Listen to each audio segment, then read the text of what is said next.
Shalom, esta es la parashá de Barim. Voy a leer un midrash semanal de este midrash que se llama Sena Urena.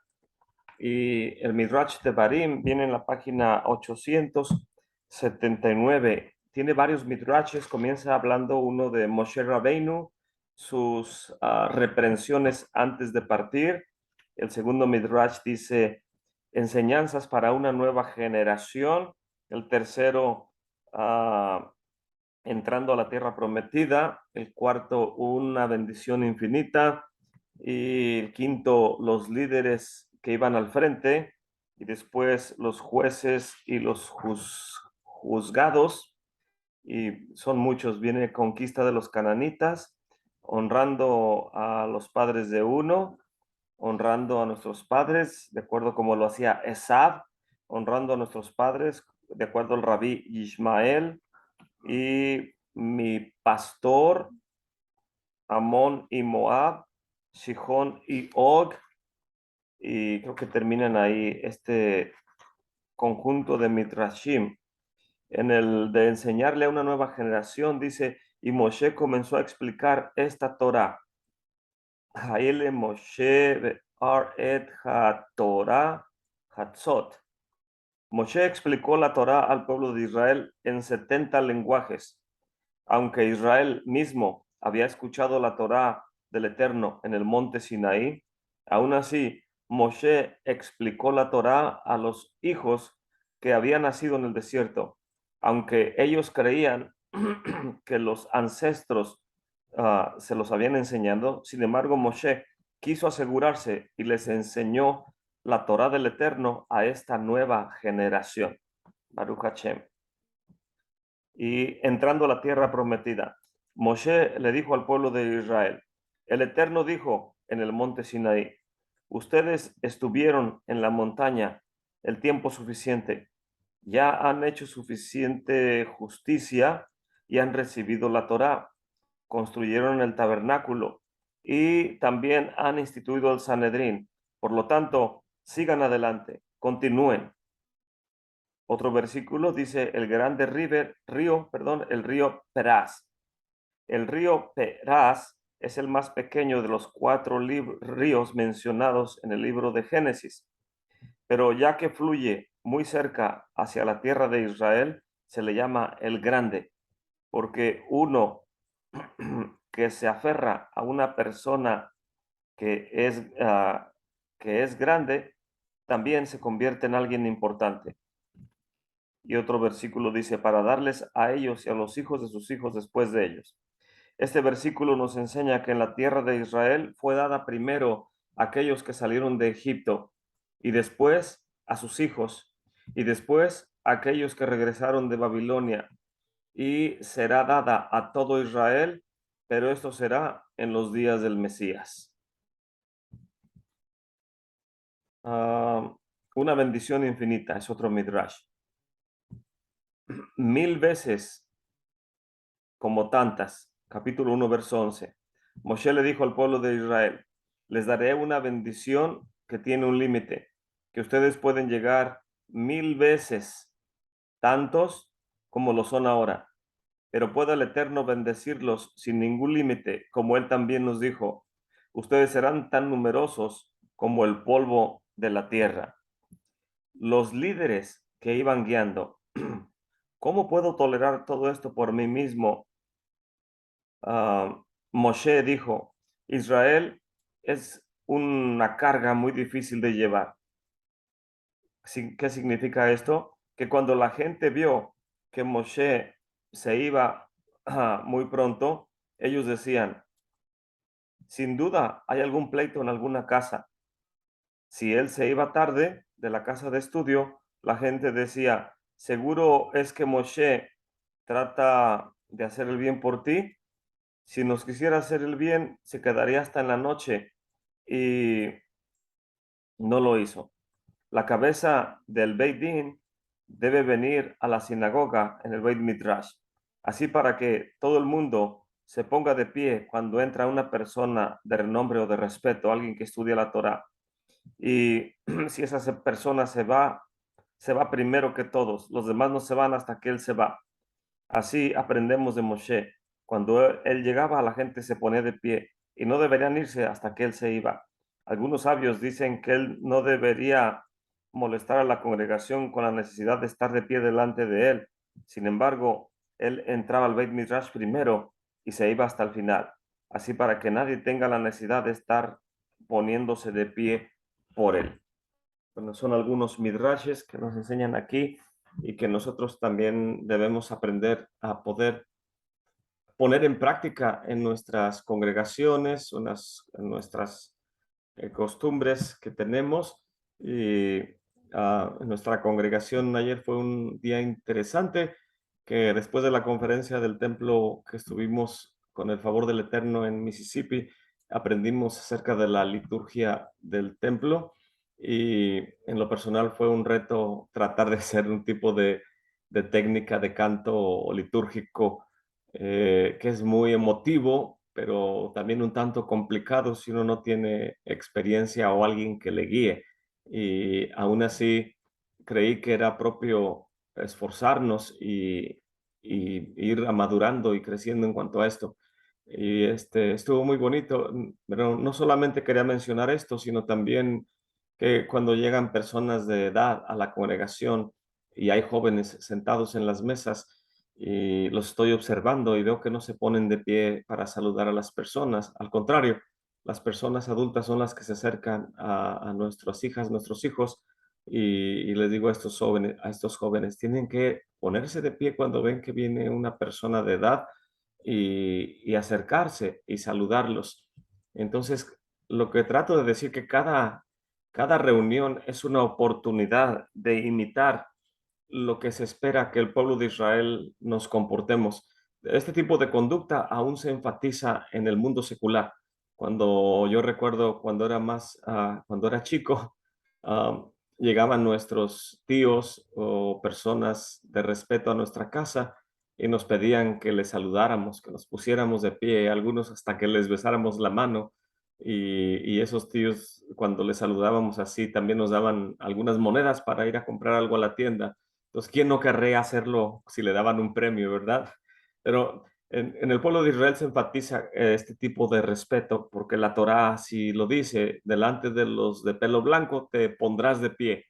Y todo es una manera de conducirnos en nuestros servicios y pueda el Santo, bendito es su nombre, enseñarnos cada día de, de la Torah, en este caso de Moshe Rabbeinu, cómo él instruía a la comunidad y llegaba temprano a enseñar y era el último que se iba y de esa manera la gente podría venir a estudiar de acuerdo a su tiempo y según lo que fuera sus limitantes o lo que es su entorno.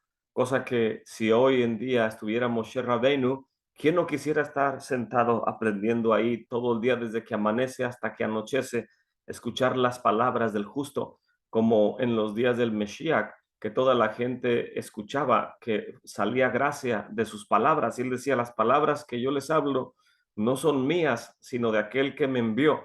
Y hoy en día es muy difícil que podamos enseñar a nuestras comunidades que cuando alguien se para y habla de la Santa Torá, tenemos que recordar a Moshe Rabbeinu y a nuestro Mesías Yeshua y tener respeto por eso. Sin embargo, es sumamente difícil porque apenas está alguien hablando de la Torá y ya la gente se está impacientando, ya el niño está inquieto, el jovencito extraña el celular o los papás lo quieren reprender y comienza a haber distracciones porque no tenemos una medida espiritual, un punto de partida acerca de lo que debemos de ser respetuosos y reverentes con la palabra del Eterno. Me viene a la mente que aún en las reglas de etiqueta que nos dice el Shulchan Aruch, cuando estamos leyendo de la Torá, se levanta o se llama al lector y cuando el lector se levanta, el que está a un lado de él le dice unas palabras de honra por causa que fue escogido para la lectura de la Torá. Y cuando la persona hace su lectura y se le da su verajá y todo, se espera unos minutos meditando ahí y saluda al que viene después de él y cuando él va pasando a su lugar para sentarse, la gente también hace una verajá porque esa persona fue a leer de la santa y bendita Torá.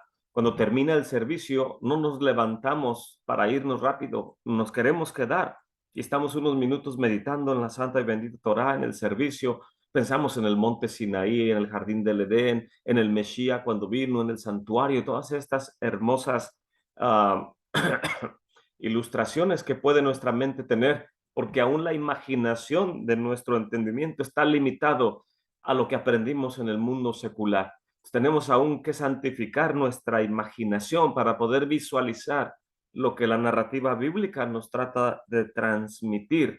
Y entre más pronto nos apeguemos a la manera en cómo se hacen las cosas en el pueblo de Israel, es más seguro y más firme que podamos entender lo que hay en el mensaje detrás de ello. Y en lo personal ha sido un recorrido estos últimos años muy, muy agradable para mí, el que, el que me permitan en la congregación llevar la voz cantante en la liturgia. Me permite no solamente meditar en las oraciones, observar el texto, aún examinar los acrósticos que vienen en los salmos, las repeticiones del nombre del Eterno y toda la estructura de la tefilá.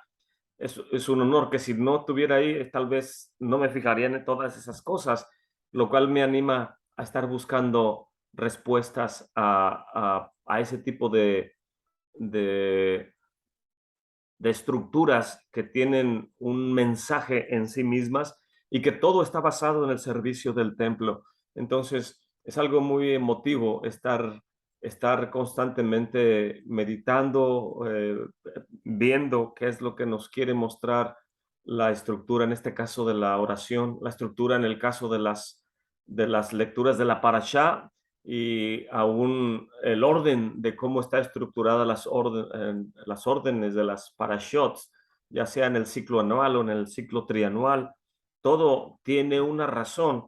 Y una persona me preguntaba en la conferencia en Mississippi que cómo podían hacerle para ir aprendiendo un poquito de las oraciones, y mi respuesta pudo haber sido: te voy a enviar el tal link de tal rabino, de tal canal de YouTube, para que puedas escuchar y meditar.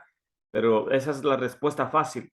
La respuesta que se me ocurrió más sólida y más firme es decirle a esa persona: entre más pronto dejemos la perspectiva secular o la perspectiva teológica en nuestro caminar con el Eterno y su Mesías y el aprendizaje de la Torá, va a ser más sólido si entendemos que no somos extranjeros ni advenedizos. Ya no lo somos. Ahora somos conciudadanos de los santos en luz, por lo cual es nuestra obligación, como dice la oración hermosa que data de tiempo del santuario, el Aleinu, Aleinu le Shavea le Adon Hakol. Es nuestro deber reconocer y exaltar al creador de todas las cosas. Entonces, entre más pronto nos imbuyamos o nos impregnemos de lo que es la vida del creyente, de acuerdo a como el pueblo de Israel lo ha practicado por milenia, va a ser más fácil para nosotros caminar en la estructura, y vamos a ir aprendiendo y vamos a ver cosas que antes no veíamos y enseñar a nuestros hijos la importancia de la lectura de la Torá, la liturgia, el santuario y la era mesiánica, el mensaje que hay detrás de las cartas de Pablo, de Rav Shaul, las palabras del Mesías, el libro de Apocalipsis, y todos estos aspectos se vuelven más claros cuando hacemos las cosas correctamente. Cuando uno se siente extranjero o ajeno o amigo de Israel, en una ocasión me invitaron a una conferencia de amigos de Israel, y este tipo de reuniones, al menos aquí localmente es donde yo las conocí en la ciudad, es que viene alguien a hablar del Estado de Israel y invitan a las congregaciones que estudiamos la Torá o que meditamos en el idioma hebreo, en todo lo que hacemos hoy en día bendito sea el Eterno, para aprender. Y cuando me invitaron, digo, ¿de qué se trata esa reunión? No, pues va a haber música de Israel, unas danzas y vamos a honrar, queremos honrar al Estado de Israel. Y les dije, personalmente no quisiera asistir si no se ofenden, porque eso me haría sentirme como amigo de Israel. Y la verdad, yo no soy amigo de Israel. Les dije, yo soy Israel. Entonces, si me quieren invitar para celebrar mi identidad y quién yo soy, estoy dispuesto a ir, pero una noche de amigos de Israel es muy cómodo ser amigo de Israel y tratar de ayudar cuando pueda y cuando algo difícil viene contra Israel, esconder la cabeza y hacerme como que no veo. Digo, prefiero no ser partícipe de ese tipo de reuniones porque no soy amigo de Israel, soy el pueblo de Israel. Y las personas se me quedaron viendo como, no tienes que exagerar de esa manera, como a veces me dice mi esposa, pero el punto es que si no enfatizo este tipo de verdades que me ayudan en lo personal a tener mi identidad firme con el pueblo de Israel, y de esa manera nuestro aprendizaje es firme y constante y no damos pie a que nuestra alma, nuestro corazón se engañe a sí mismo o pueda ser engañado por otro tipo de pensamientos y de por sí así es difícil. Si coqueteamos con otro tipo de excusas, vuelve a ser más complicado. Entonces, el Eterno nos ayude que en esta parashá de Barim, nuestro maestro Moshe vino a hacer una reprensión contra el pueblo de Israel. Lo está haciendo justo antes de su partida y tengo por aquí conmigo unas notas. Voy a tratar de leer. Me vino a la mente el periodo de tiempo en el cual tomaron lugar la narrativa.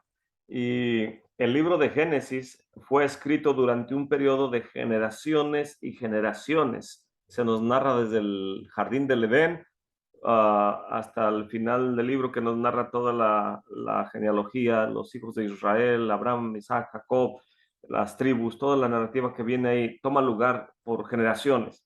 El libro de Éxodo toma lugar en cuanto a años, ya no es tanto generaciones y generaciones, sino años. El libro de Levítico nos habla de los mandamientos, junto con el libro de Números, un par de años tomó la narrativa dentro del libro de Levítico, en el libro de Números. Pero en el libro de Deuteronomio solamente tomó el periodo cronológico de lo que habla el libro de Deuteronomio 5 semanas, un mes y una semana. Solamente hasta cuando Moshe murió, que fue en el 7 de Adar, desde el primer Shabbat del año 40 del mes de Nisan hasta el Nisan, y si vamos a ver, perdón, desde Adar 7, que es un mes antes de Nisan, hasta el primer Shabbat de Nisan fueron 5 semanas. Y los sabios de Israel dicen que el libro de Deuteronomio solamente fue narrado o escrito lo que contiene durante un periodo de 5 semanas. Entonces podemos ver ahí cómo se va reduciendo el periodo cronológico en cuanto a la narrativa de los libros en la escritura. Y comienza diciendo, Eile Hadebarim Asher Daver Moshe al Kol Israel. Y estas son las palabras que habló Moshe a todo Israel del otro lado del Jordán. Y recordamos que todas las parashás anteriores siempre inicia la parashá diciendo, Veidaber Adonai el Moshe, y le habló el Eterno a Moshe. Las últimas dos parashot, las dos parashat del libro de Números, también me llamó la atención el día de ayer mientras leíamos que comenzaban de esa manera. Parashá Matot. Y le habló Moshe a los jefes de las tribus de los hijos de Israel. Aquí está Moshe dando instrucciones y también en Masei, estas son las travesías. Ya no nos está hablando en primera persona el Eterno. Nada más quiero revisar la parashá de Pinjas. Pinjas es la última, dice, y le habló el Eterno a Moshe. Aquí el Eterno todavía está hablando, pero ya en las siguientes Ya le está hablando Moshe a los hijos de Israel. Aquí en la parashá de Barim inicia, estas son las palabras que habló Moshe a todo Israel. Voy a leer un comentario que viene, estoy leyendo del Humash de ArtScroll, dice en la página 998, la peculiaridad del libro de Devarim también se le llama Mishneh Torah. Mishneh Torah significa la segunda Torah o el resumen de los 4 libros anteriores, ahora narrados por Moshe antes de que él parta de este mundo. Y cosa muy interesante que en el idioma latín lo llamaron Génesis, creación, Éxodo, salida, Levítico, los levitas, Números, el censo, y Deuteronomio significa deuteronomos o segunda ley, que es muy parecido al contexto hebreo, que es Mishneh Torah. Y dice el texto de comentario, los sabios se refieren al libro de Devarim como Mishneh Torah, que suele traducirse como repetición, repaso, resumen de la Torah o explicación de la Torah. Dado que todos los mandamientos le fueron entregados a Moshe en el monte Sinaí o en el Ohel Moed, la tienda de reunión, durante el primer año de la salida. Esta es la opinión de Nachmanides, el rabí Moshe ben Nachmanides. Cabe preguntar sobre qué base se eligieron las narrativas y mandamientos que contiene Mishneh Torah o Sefer Devarim, el libro de Deuteronomio. El rabí Hirsch explica que Devarim fue el preámbulo de Israel a la nueva vida que tendría que forjar en la tierra de Israel. Una vez que cruzaran el río Jordán, el pueblo ya no seguiría viendo de manera constante la presencia del Eterno y sus milagros, como sucedía a diario en el desierto. Tendrían que arar, sembrar, cosechar la tierra. Tendrían que erigir tribunales, tener un gobierno. Deberían establecer relaciones sociales, medios para cuidar y proteger a los menesterosos y a los indefensos. Necesitarían fe, disciplina sólida para evitar las tentaciones y trampas que sus vecinos paganos y falsos profetas. La función de Devarim, o del libro, o el contexto del libro de Devarim, con sus leyes y las exhortaciones de Moshe, era para destacar estas leyes y valores, como asimismo alentar a Israel a fortalecerse. Así pues, Devarim no es simplemente un repaso de los 4 libros anteriores de la Torá, ya que de las 200 leyes que contiene este libro de Deuteronomio, más de 70 son totalmente nuevas. Más bien, en sus últimas semanas de vida, Moshe repasó, enseñó todas las leyes de la Torá y toda la historia de Israel. Sin embargo, en este libro, la Torá registra las partes de sus enseñanzas que guardarían mayor relevancia para la nueva vida de Israel en su tierra. El libro de Devarim es peculiar en otro aspecto. Enseña a el rabí Abaye, el sabio del Talmud, cuando nos explica la diferencia entre admoniciones del capítulo 26 de Levítico y el capítulo 28 de Devarim. Aquellas las dijo el santo, bendito es él. Estas nos las está diciendo Moshe. Esto viene en el tratado Megilá 31b. El comentarista Maharal de Praga explica estas palabras con grande detalle y demuestra por qué aplican al contenido del libro de Deuteronomio. El Gaón de Vilna propone lo mismo de una manera más concisa, y esto es lo que dice él. Los primeros 4 libros se escucharon directamente de la boca del santo, bendito es él, a través de la garganta de Moshe. Pero no fue así con el libro de Deuteronomio, donde Israel escuchó las palabras de este libro del mismo modo que se escucharían las palabras de los profetas que vendrían después de Moshe o que sucedieron a Moshe. El santo, bendito es él, les hablaría un día al profeta y posteriormente otro día. El profeta saldría y daría a conocer esa visión a Israel. Por consiguiente, cuando el profeta hablaba al pueblo, la palabra del Eterno ya se había retirado de él. De este mismo modo, escuchó el pueblo de boca de Moshe el libro de Deuteronomio. Por lo tanto, en este libro Moshe es quien habla. Esto lo revela el hecho de que en el libro de Deuteronomio Moshe dice, Adonai me habló. capítulo 1, verso 42, capítulo 2, verso 9 y capítulo 3, verso 2. Mientras que la expresión más común en el resto de la Torá es, habló el Eterno a Moshe. En Deuteronomio, Moshe eligió las palabras y transmitió los mandamientos según su entendimiento. De hecho, Onkelos traduce el término Mishneh Torah como Pichgan Aruta, la copia de la Torah, Oraita, Pishkan Oraita, la copia de la Torah, dando a entender que esclarece y explica la Torah. En este sentido, Devarim da inicio a la ley oral que Moshe transmitió y posteriormente, cuando el Eterno le ordenó que inscribiera sus palabras en la Torah, fue incorporado como parte de la Torah escrita. En este hecho reside principalmente la razón por la cual llamamos a Moshe Rabbeinu, nuestro maestro, porque no solamente representó el conducto por donde el Eterno transmitiría textualmente sus palabras al pueblo de Israel, sino que además fue el maestro que explicó dichas palabras. Esto es sumamente importante. Sé que leí mucho en este comentario, pero es muy importante que nosotros entendamos cómo está ocurriendo la transición de Torah escrita a Torah oral. La Torah escrita es lo que el Eterno le habló a Moshe y Moshe lo escribió en Génesis, Éxodo, Levítico y Números. Sin embargo, en el libro de Deuteronomio nos están explicando aquí los sabios de Israel que Moshe está transmitiendo este mandamiento de una manera, que es una copia de la Torah oraita, de la Torah que el Eterno dio, pero ahora se convierte también de una manera en la ley oral. Y ahí es lo que los sabios de Israel nos dicen, que el Eterno nos dio las dos leyes en el monte Sinaí, la ley escrita y la ley oral. La ley escrita es como el texto viene, nadie puede ponerle, nadie puede quitarle, y la ley oral es el comentario, la explicación, la aplicación práctica de los mandamientos que vienen en la Torá.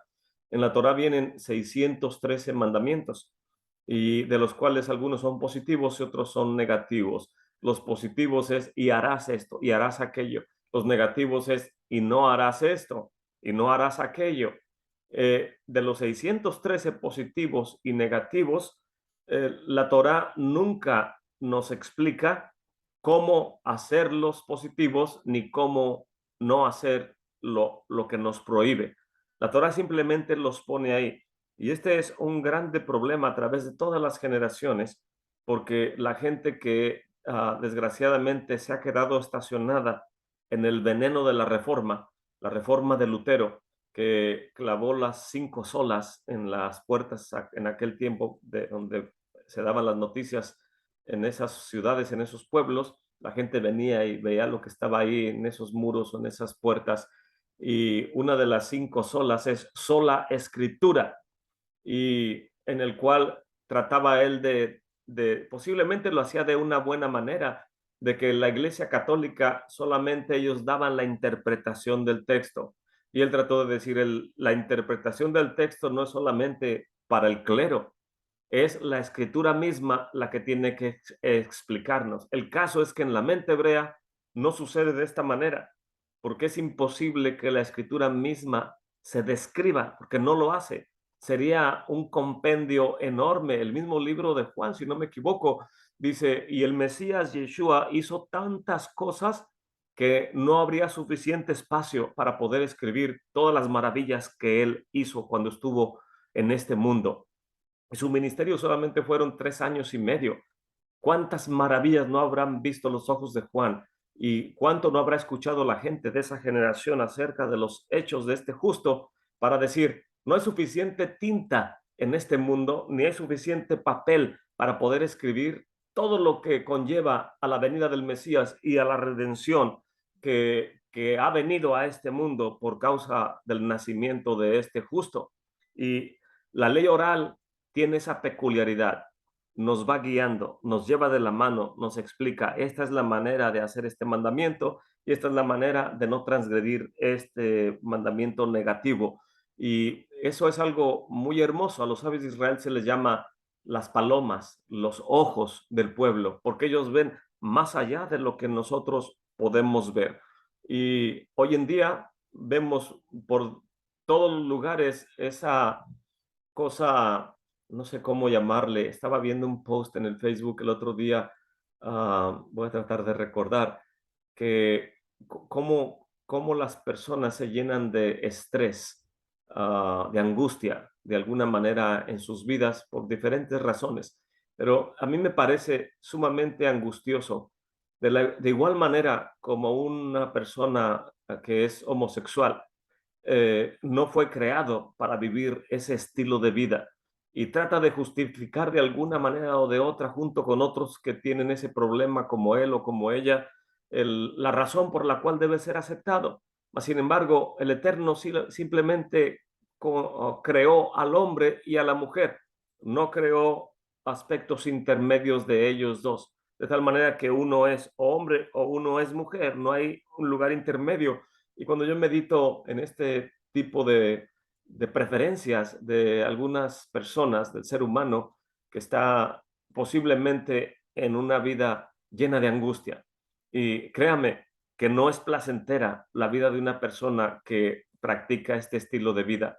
No es placentero transgredir las leyes de la Torá y la razón por la cual el Eterno con tanto amor nos creó con sus propias manos. Para todas las cosas, Él formó la tierra con su voz y dijo que sea la luz y que sean los árboles, que sean los animales y que sea esto. Y con el Aleph Beit, con la Aleph, la Beit, la Gimel y todas las letras hebreas emanando de la boca del Santo, bendito es Él, pudo formar toda su creación. Pero algo que Él escogió hacer diferente es al ser humano. Él tomó tierra y comenzó a formar del polvo de la tierra que él ya había creado al ser humano y lo formó a su imagen y a su semejanza. ¿Puede usted imaginarse a un escultor haciendo un autorretrato? ¿Cómo poder plasmar su personalidad, tal vez su mirar, tal vez su estructura muscular, ósea o lo que sea? ¿Cómo plasmar todo en eso? El Eterno formó al hombre a su imagen y a su semejanza. No dijo, y que sea el hombre, y ahí está el hombre, y que sea la mujer, y ahí está, y que sean sus hijos. Era algo que él podía hacer, pero él decidió no hacerlo así. Él decidió formarnos con sus propias manos para hacer que el hombre podamos tener la expectativa de elevarnos a la estatura del varón perfecto, cosa que es sumamente doloroso y es grande el sufrimiento cuando un hombre, una mujer, no logran entender su identidad por la cual fuimos creados. De igual manera, me imagino que una mujer, un varón que se prostituyen o alguien que tiene apego a agarrar lo que no le pertenece, cleptomanía o alguien que es sumamente orgulloso, o todas estas disfunciones en el carácter del ser humano seguramente traen angustia, estrés, no hay paz en el alma del ser humano porque el tabnit propio no lo podemos visualizar. ¿Por qué razón fuimos creados? ¿Por qué venimos a este mundo? Y la ley oral viene a definir el tabnit, la razón por la cual fue la ley escrita. Jamás podremos entender la ley escrita a menos que tengamos la ayuda de la ley oral. Ahora que estuvimos en esta conferencia en Mississippi, que para mí fue una excelente experiencia, aprendí mucho en esa conferencia.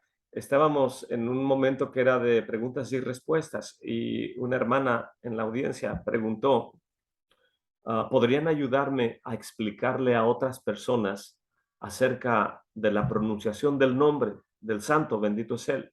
Sí, muchas personas enfatizan que tenemos que pronunciar el nombre, pues la misma bendición de los Kohanim dice, y pondrán mi nombre sobre los hijos de Israel y yo los bendeciré. Lógico que si no eres Kohen no puedes pronunciar el nombre, mas sin embargo los sabios de Israel prescriben que el nombre del Eterno, el tetragramatón, solamente puede pronunciarse por los Kohanim en Jerusalén y en el servicio del templo. Fuera de ahí, dicen ellos, por respeto y por el nivel de santidad que lleva el servicio en el santuario, fuera de los muros de Jerusalén, solamente podría decirse, pero sin cantarse, por los Kohanim fuera de los muros de Jerusalén.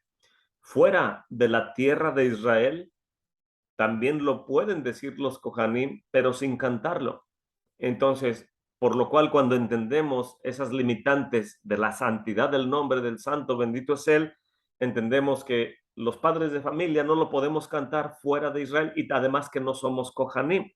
Y si alguien se hace la prueba de ADN y resulta que viene del mismo código genético de los Kohanim, de la familia de los Kohanim, aún así, si está fuera de Israel, no puede cantar la bendición de los Kohanim en su congregación o en su sinagoga.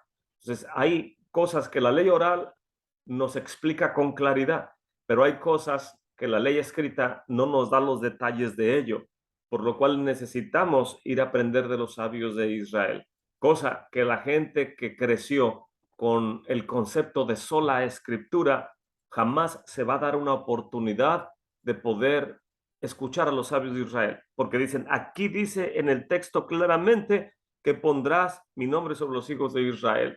Y uno dice, pero no eres Cohen. Ahí le está hablando a los Kohanim, no te está hablando a ti como padre de familia. Y la gente dice, no me importa, yo voy a bendecir a mis hijos cantando el Birkat Kohanim en la noche del Shabbat y no me importa lo que digan los sabios de Israel. Cosa que uno de los miembros del panel, al responder esta pregunta, le dijo a la hermana, la respuesta es sencilla, no vamos a discutir acerca del nombre del Eterno. Los sabios de Israel decretaron el parámetro para el uso del nombre del santo, bendito es él, en el santo templo en Jerusalén, por los Kohanim, estando el Sanedrín en aquellos tiempos, tenemos un precedente para las cosas y en boca de 2 o 3 testigos conste todo asunto. Así es de que hoy en día estamos con los sabios de Israel o en contra de los sabios de Israel. Si los sabios dicen no pronuncies el nombre por la reverencia y el respeto y la santidad que conlleva el hacerlo como se hacía anteriormente, no lo hagas, haz lo que ellos te aconsejan. Si estás en contra de los sabios de Israel, haz lo que tú quieras hacer, pero no eres parte del pueblo de Israel conforme a la halajá. Y suena un poco duro y firme de cómo lo explicó esta persona a quien preguntaba, pero es la verdad, es como el pueblo de Israel lo ha estado haciendo durante milenia y viene en los escritos de la Mishnah, que es el documento más antiguo que hay en cuanto a comentarios de la Torá.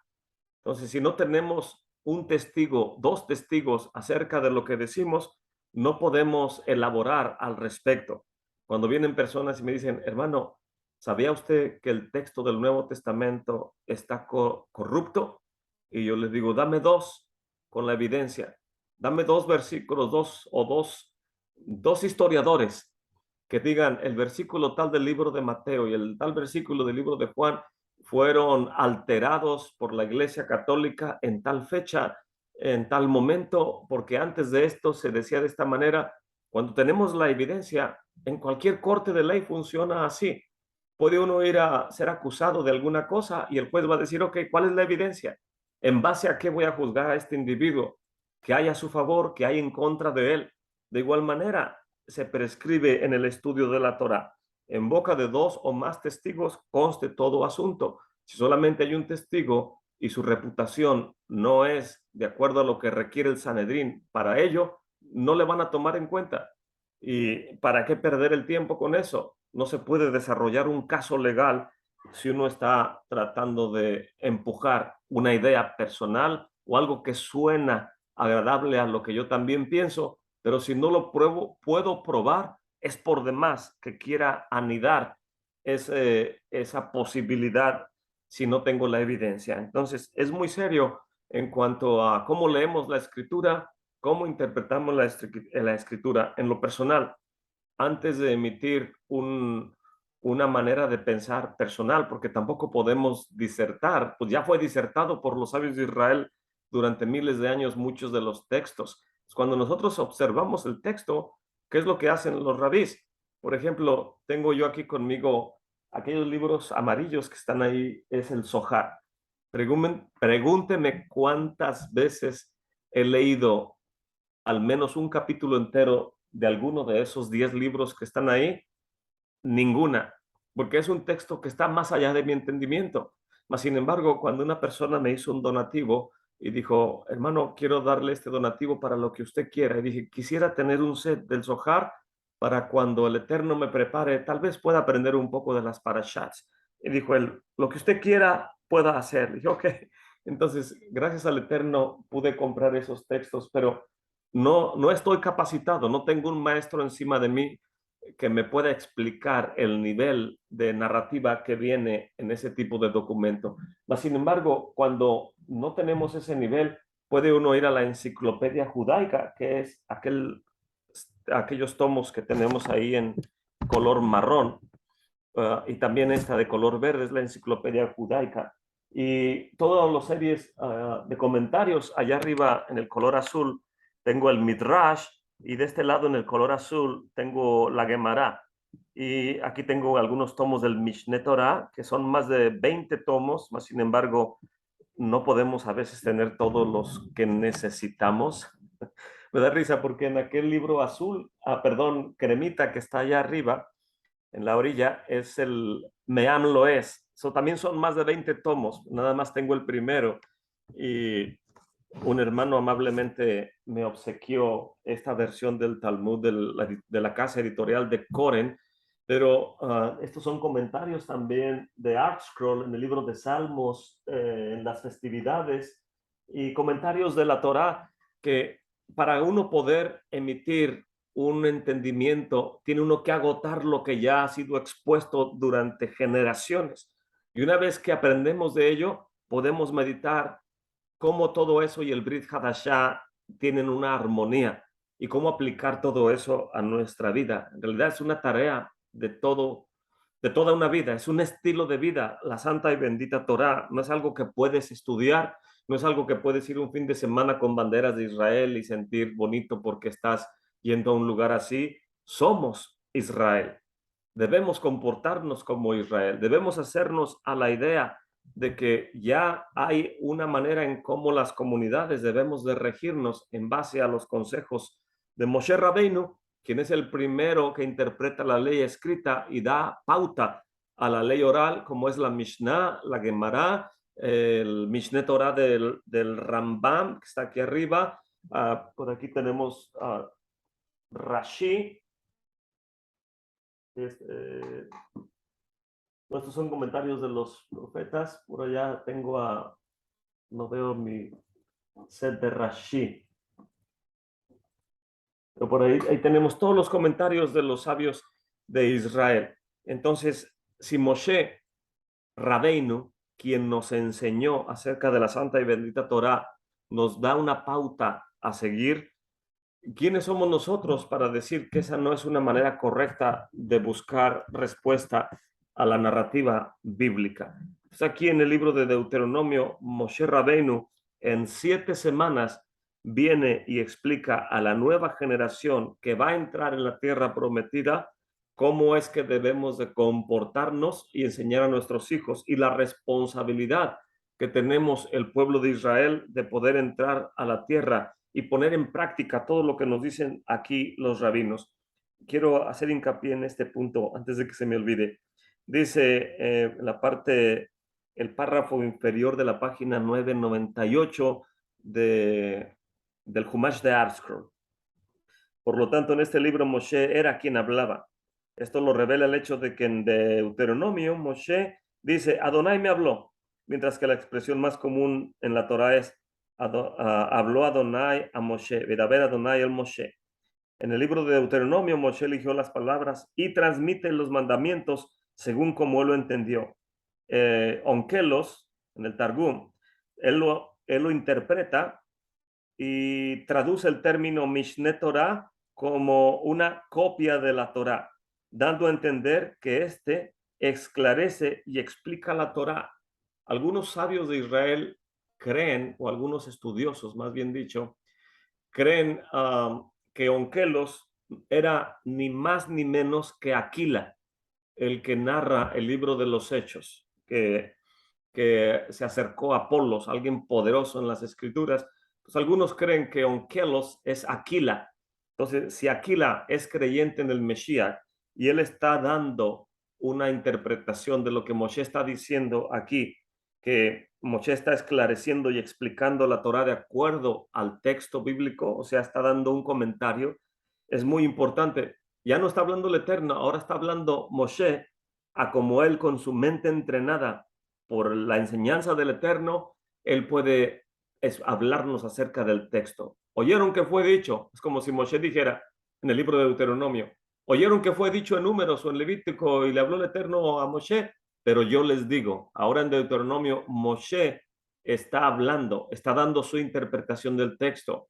Lo que quiero decir, recalcando en este párrafo, antes de que vaya a la siguiente lectura, es lo siguiente.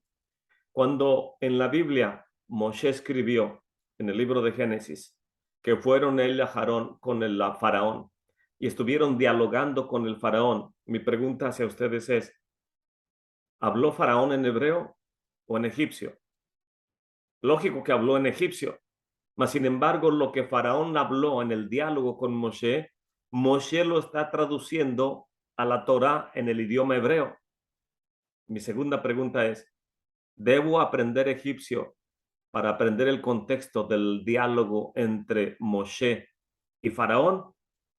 La respuesta es no, porque la importancia del estudio de la Torá no radica en que conozca el entorno geográfico, que sí ayuda en algo. No digo que no, no estoy diciendo que desechemos el contexto histórico, cultural, geográfico, etcétera, antiguo, cercano oriente, o como se le llame, acerca de Egipto, que ayuda, pero no hay nada más fundamental y más importante que escuchar las palabras de Moshe, porque él ya nos está dando su interpretación del lenguaje de las palabras egipcias que el faraón y todo el tiempo que estuvieron en Egipto y que la comunidad de Egipto y todo lo que ellos dijeron, hablaron con Moshe. Moshe nos está dando la pauta para poder entender el mensaje principal del pueblo de Israel en su relación, estando esclavos en Egipto durante todos esos años, para que entendamos el punto principal. Entonces, hay personas que desechamos el punto principal y queremos aprender la egiptología y todos esos aspectos, que primero aprendamos el mensaje de Moshe y después desarrollamos en base a Moshe. Pero no podemos desechar Moshe y la ley oral para tratar de aprender egiptología y contexto egipcio y jeroglíficos y todo esto, cuando ni siquiera estoy dando la importancia a lo más importante, valga la redundancia. Entonces, aquí, aunque los traduce que el Mishneh Torah o el término o la copia de la Torah nos da a entender que esclarece y explica la Torah. Y eso es, para mí al menos, algo muy importante.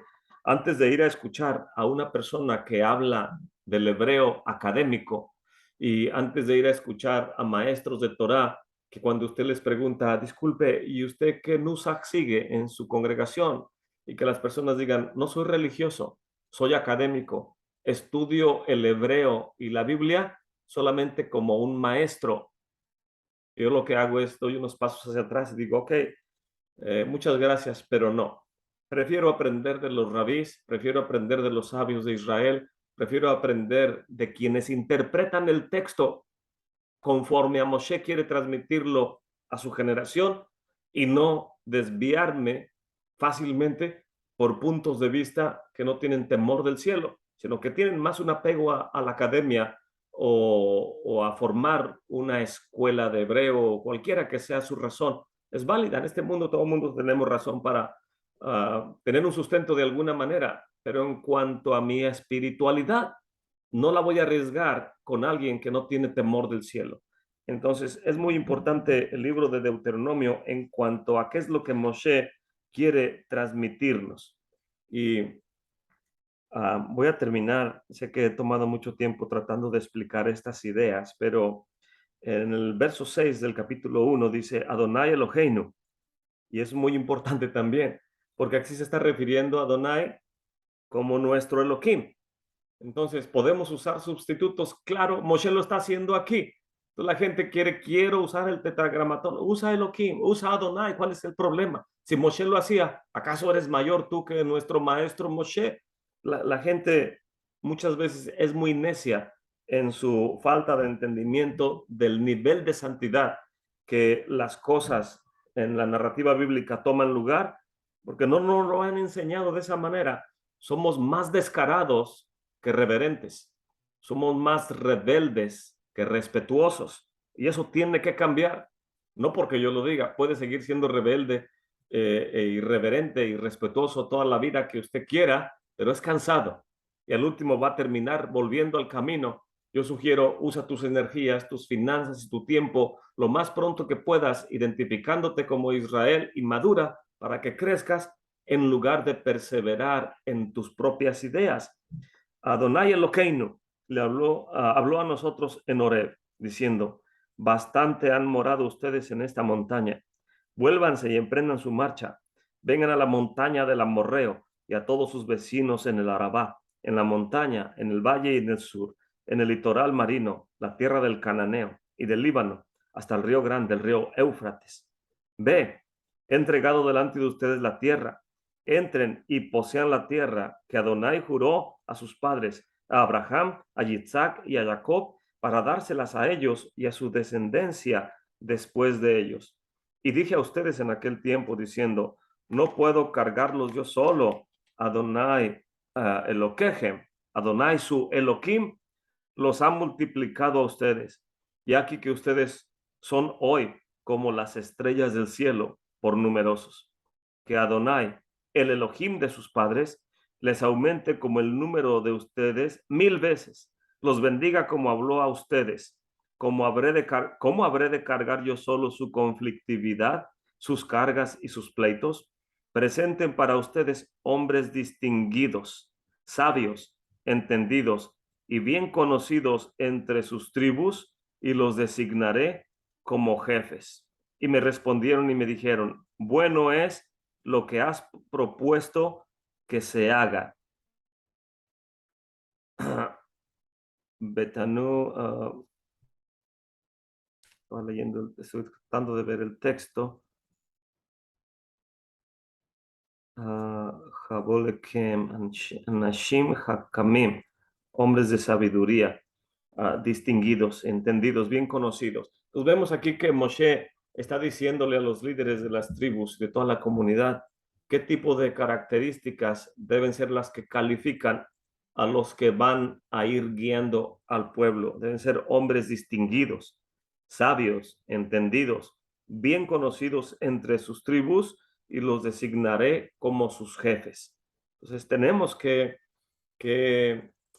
educar a nuestras congregaciones, a nuestras familias, a todas nuestras comunidades de la importancia que es tener un buen testimonio con nosotros mismos delante del Eterno, pero también entre un miembro de la familia con el otro, o entre una familia con otra familia, o entre la familia y la congregación, y de esta manera podemos conocernos unos a otros uh, y no estar siendo desviados por todo viento de doctrina o por todo tipo de personas que no tienen un testimonio con temor del cielo, y es en sí no es un camino fácil, especialmente para nosotros que venimos de lo peor, entre lo peor de entre las naciones, y que ya no queremos regresar al fango cenagoso, sino queremos ser limpios, queremos ser purificados, queremos ser elevados,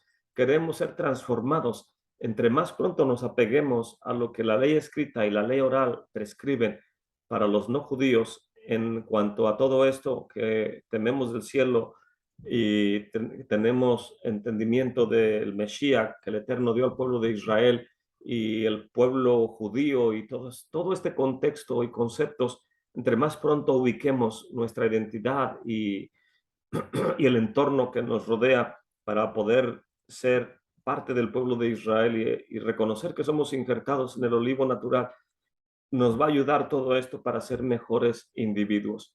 Entonces, me voy a detener aquí. No sé si alguien tenga algún comentario. Sí, More,